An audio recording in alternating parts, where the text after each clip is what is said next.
Kepada yang terhormat Bapak Dosen Pengampu Mata Kuliah Manajemen Keuangan Bank, Bapak Fatkur Rahman Al-Banjari, SEME.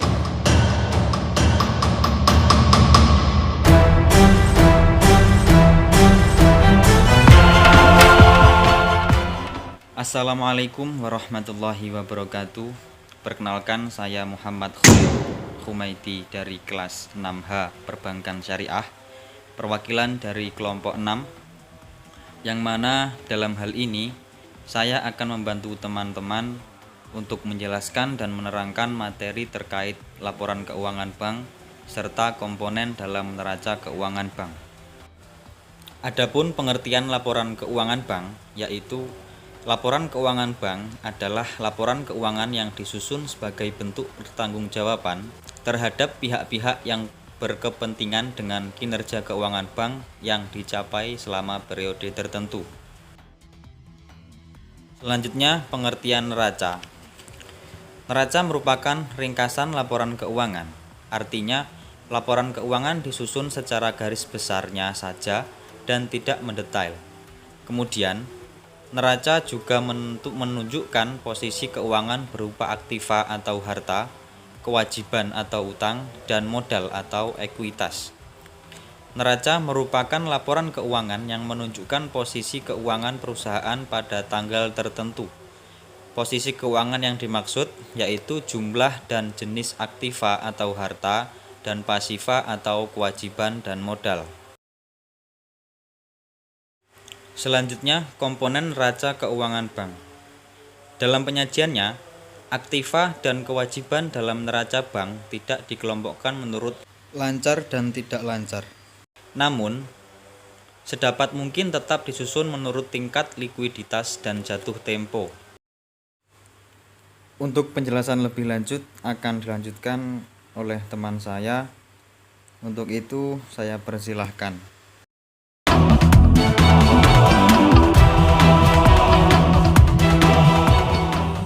Assalamualaikum warahmatullahi wabarakatuh. Perkenalkan, nama saya Elisa Erdina. Saya dari jurusan Perbankan Syariah 6H dengan NIM 124011833321. Di sini saya akan menjelaskan tentang komponen yang terdapat dalam neraca keuangan. Seperti yang sudah dijelaskan sebelumnya, bahwasanya dalam neraca keuangan itu ada 3 komponen utama. Yang pertama itu ada aktiva atau biasa disebut dengan aset atau juga biasa disebut dengan harta. Dan yang kedua itu ada liabilitas atau kewajiban. Dan yang ketiga itu ada ekuitas atau modal. Baik, di sini saya akan membahas tentang aset atau aktiva atau harta itu. Jadi, pengertian dari aset itu adalah segala sesuatu yang menjadi harta bank dan menjadi sumber pendapatan bank. Jadi, bisa disebut bahwa aset itu adalah kekayaan atau sumber ekonomi yang dimiliki oleh perusahaan. Aset itu sendiri juga terdapat beberapa komponennya. Yang pertama itu ada aset lancar, dan yang kedua itu ada aset tetap, dan yang ketiga itu adalah aset lainnya. Pembahasan yang akan kita bahas yang pertama itu adalah tentang aktiva lancar atau aset lancar. Oke, jadi aktiva lancar itu adalah aset yang dimiliki perusahaan yang mudah dicairkan dalam bentuk uang. Jadi dana ini itu mudah diubah menjadi uang tunai dan proses pencairannya itu tidak lebih dari 1 tahun. Ada beberapa macam hal yang digolongkan sebagai aktiva lancar. Yang pertama itu ada kas. Kas itu adalah aktiva perusahaan yang berbentuk uang tunai. Jadi contohnya itu bisa uang logam, uang kertas, dan lain sebagainya. Dan yang kedua itu ada rekening pada bank lain, mungkin seperti rekening giro maupun rekening tabungan. Sedikit tambahan saja, perbedaan dari rekening giro dan juga rekening tabungan. Untuk rekening giro ini lebih tepat digunakan oleh perusahaan atau perorangan yang menggunakan tingkat aktivitas transaksi keuangan yang tinggi dengan jumlah yang besar. Sedangkan untuk yang rekening tabungan itu lebih baik atau biasanya digunakan oleh orang-orang yang dengan tingkat transaksi keuangan yang tidak terlalu tinggi dan tidak dalam jumlah yang besar. Selanjutnya adalah deposito berjangka.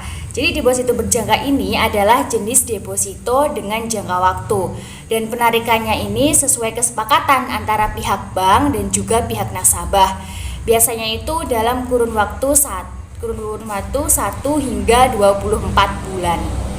Yang keempat itu adalah tentang surat-surat berharga.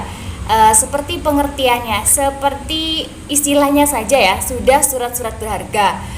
Makanya itu adalah suatu surat yang berharga. Jadi surat berharga ini biasanya digunakan sebagai alat pembayaran dalam kegiatan transaksi perdagangan modern.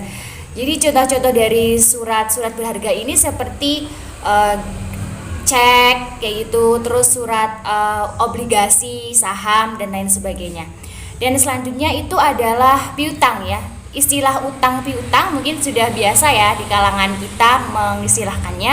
Tapi untuk golongan aktiva atau aset lancar ini adalah yang piutangnya. Piutang itu adalah sebuah pemberian pinjaman berupa uang tunai atau non tunai kepada orang lain atau perusahaan. Jadi kita itu kayak masih memiliki harta hak kita atau milik kita kepada orang lain. Itu yang namanya piutang. Selanjutnya itu adalah sediaan, dan yang ketujuh itu adalah biaya yang dibayar di muka. Biaya yang dibayar di muka ini adalah biaya yang dibayar sebelum menggunakan jasa atau barang yang akan digunakan. Lantas kenapa biaya dibayar di muka ini tergolong dalam aktiva lancar? Jadi hal ini ada karena kewajiban yang telah dibayar di awal itu akan membantu perusahaan tetap menjalankan aktivitas ekonominya tanpa membebani kas berjalannya perusahaan, karena kan sudah dibayar di muka ya, jadi tidak akan membebani perusahaan dalam proses masalah keuangannya. Dan yang selanjutnya itu adalah tentang pendapatan yang masih harus dibayar. Pendapatan yang masih harus dibayar. Jadi itu kita itu sudah melakukan atau sudah memberikan jasa kita atau kepada orang lain, tapi orang lain itu belum membayarkan kepada kita. Makanya itu bisa disebut dengan harta kita ya, karena kan masih ada pendapatan yang ditahan oleh mereka. Dan 9 itu ada aktiva lancar lainnya. Pembahasan yang kedua yaitu adalah aktiva tetap. Pengertian dari aktiva tetap itu adalah aktiva yang berwujud yang diperoleh dalam bentuk siap pakai atau dengan dibangun terlebih dahulu, yang digunakan dalam operasi perusahaan dan mempunyai masa manfaat lebih dari 1 tahun. Jadi aktiva tetap ini adalah suatu aktiva yang bentuknya itu siap pakai atau harus dibangun terlebih dahulu. Dan aktiva tetap ini juga ada beberapa komponen pembahasannya, yaitu ada aktiva tetap berwujud dan aktiva tetap tidak berwujud. Jadi untuk pengertian dari aktiva tetap berwujud ini seperti dengan namanya ya, namanya itu adalah aktiva tetap dan sifatnya adalah berwujud. Jadi merupakan suatu aset-aset yang sifatnya itu dapat kita sentuh, dapat kita lihat dan juga dapat kita rasakan.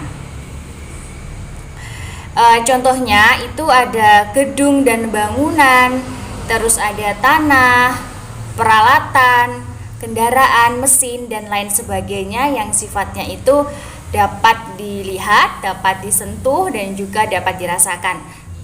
Yang kedua itu adalah aktiva tetap tidak berwujud ya, seperti dengan namanya. Ini adalah kebalikan dari aktiva tetap berwujud tadi. Jadi jenis aktiva ini itu adalah aktiva yang tidak tidak dapat dirasakan, tidak dapat dilihat, dan juga tidak dapat disentuh karena memang secara fisik ya, karena sifatnya memang bukan secara fisik. Dan untuk contohnya itu adalah seperti hak paten, terus hak cipta, dan juga ada merek dagang atau goodwill, franchise, dan lain sebagainya.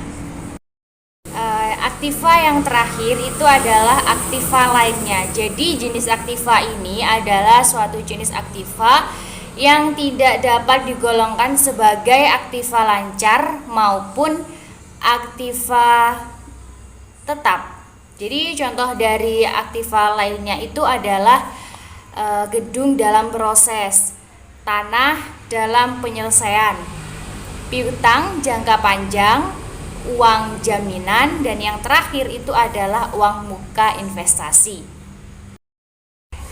Sekian penjelasan yang saya sampaikan tentang aktiva atau aset atau harta. Untuk penjelasan selanjutnya akan dijelaskan oleh teman saya. Terima kasih. Assalamualaikum warahmatullahi wabarakatuh. Saya Ana Zaraturmaini, NIM 12401183318. Di sini saya akan melanjutkan presentasi yaitu mengenai komponen dalam neraca keuangan bank. Komponen dalam neraca keuangan bank yang kedua yaitu kewajiban atau liabilitas. Liabilitas pada prinsipnya adalah tagihan bank yang dimanfaatkan untuk membiayai aset.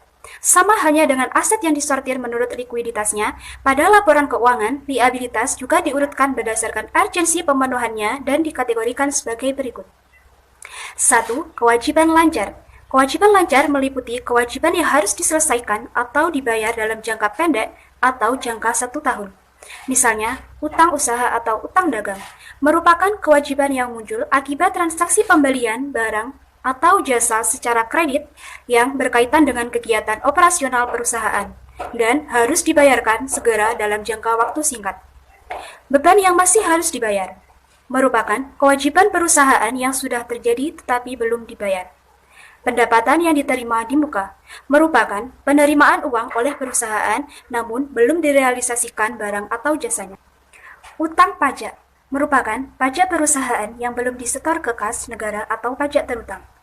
Utang bunga adalah biaya bunga yang telah terjadi dan belum dibayar yang harus diakui dan dicatat pada setiap akhir periode pelaporan sebagai bagian dari kewajiban yang berkaitan. 2. Kewajiban jangka panjang. Kewajiban jangka panjang adalah kewajiban yang jatuh temponya melebihi dari satu periode akuntansi atau lebih dari 1 tahun. Misalnya, utang hipotek merupakan utang perusahaan yang dijamin dengan aktiva tetap tertentu. Utang obligasi merupakan utang perusahaan kepada pihak lain yang memiliki jangka waktu lebih dari 1 tahun. Utang ini timbul karena perusahaan menerbitkan obligasi tertentu, kemudian dijual kepada pihak lain. Berikut ini yang tergolong liabilitas dalam komponen neraca keuangan bank. 1. Dana pihak ketiga, DPK. DPK terdiri dari tabungan, giro, dan deposito yang diterima bank dari masyarakat dan merupakan liabilitas bank yang dapat ditarik sewaktu-waktu oleh nasabah. Karena sifatnya yang dapat ditarik sewaktu-waktu oleh nasabah tersebut, maka tabungan, giro, dan deposito selalu ditempatkan pada posisi teratas kewajiban bank. 2. Pinjaman dari Bank Indonesia. Meminjam dari Bank Indonesia dilakukan oleh bank jika bank yang bersangkutan memiliki masalah likuiditas dan tidak mendapatkan pinjaman dari pasar uang. Umumnya, pinjaman dari Bank Indonesia bersifat overnight dan memiliki bunga yang lebih tinggi dibandingkan tingkat suku bunga pasar uang. 3. Pinjaman dari bank lain. Akun ini merupakan cerminan dari kegiatan bank di pasar uang pada posisi tertentu yang berisi utang bank kepada counterpartiesnya atau rekannya. 4. Utang akseptasi.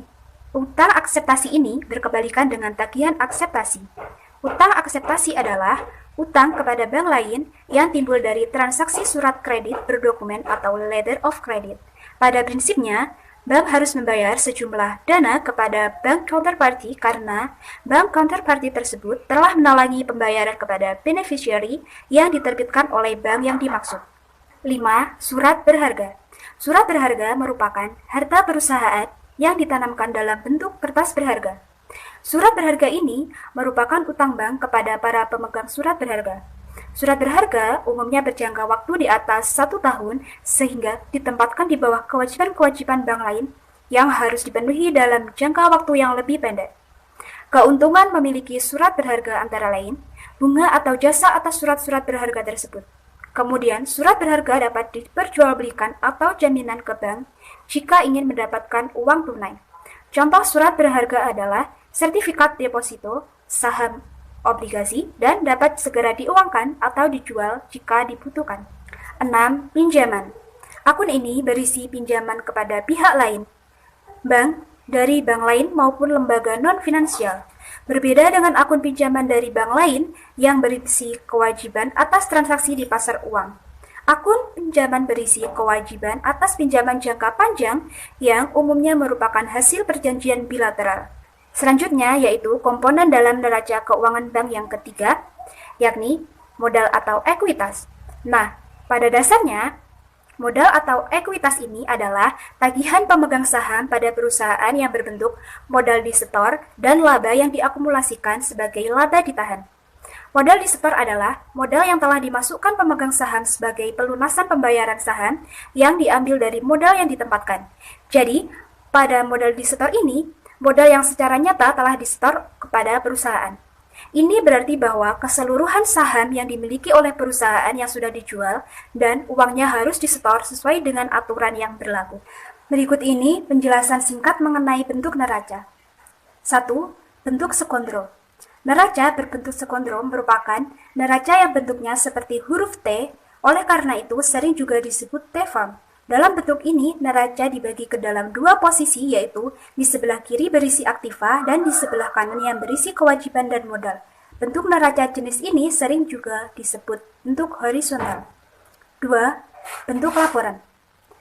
Bentuk laporan ini sering juga disebut bentuk vertikal. Dalam bentuk laporan, isi neraca disusun mulai dari atas terus ke bawah, yaitu mulai dari aktiva lancar seperti kas, efek, komponen aktiva tetap, komponen aktiva lainnya, komponen kewajiban lancar, komponen utang jangka panjang, dan terakhir adalah komponen modal ekuitas. Demikian pemaparan materi dari kelompok kami. Apabila ada kurang lebihnya, kami mohon maaf yang sebesar-besarnya. Wallahu muwaffiq ila aqwamit thoriq wa afa minkum. Wassalamualaikum warahmatullahi wabarakatuh. Dilungkas poso, sosokan melu poso sing isu sambat sepo awan metu